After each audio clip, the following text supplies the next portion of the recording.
कभी जंग की तैयारी की है? मेथड एक्टिंग के बारे में तो सुना ही होगा। अक्सर अभिनेता और नेत्री जिक्र करते हैं।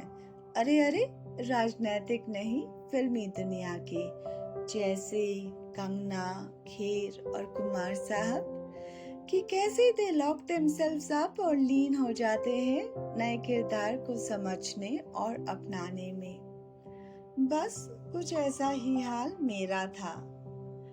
कॉलेज के आखिरी कुछ दिन बचे थे। अचानक एक दिन अपने समय का दुरुपयोग करती मैं यूट्यूब खंगाल रही थी कि एकाएक मेरी नजर एक थंबनेल पे पड़ी।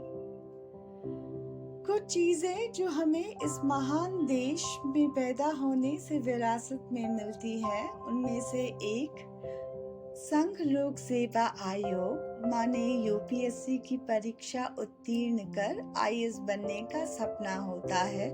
फिर चाहे हम अपने लिए कोई और राह चुने, किसी और डगर पे चले, एक ना एक बार तो जरूर सुना होगा हम सबने। उस दिन मानो उस थंबनेल पे क्लिक करते ही वो जो सपने मेरे अस्तित्व के किसी गुमनाम कोने में दफन थे, एकाएक एक नई रोशनी में धुल जैसे जी उठे। एक एक कर कम से कम 50 वीडियोस देख डाली।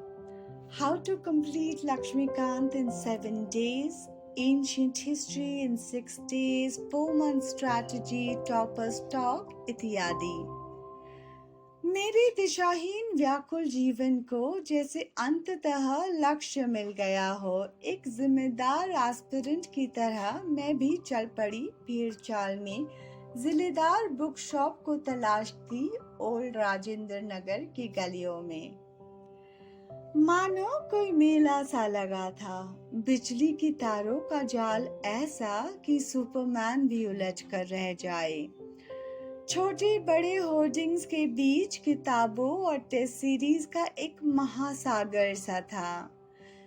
कांधों पर बैग, आंखों में सपने और मन में हौसलों का लाइफ जैकेट पहन उस महासागर में गोते खाते अनगिनत आकांक्षी मशरूफ थे बस तैरते रहने में। एक अनोखी ऊर्जा सी थी सपनों के इस माया नगरी में।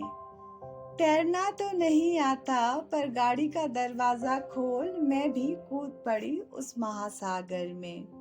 अरे देखिए तो, फिर बैठ गई आपके साथ। बहुत देर हो गई, आज यूपीएससी का नोटिफिकेशन भी आना है, फॉर्म भरना है, सपने लिखने हैं, कल की कहानी के लिए एक नई शुरुआत करनी है। जल्द ही मिलना होगा इस सफर का अगला अध्याय मेरे संघर्ष और सपनों की कहानी के साथ। चलती हूँ।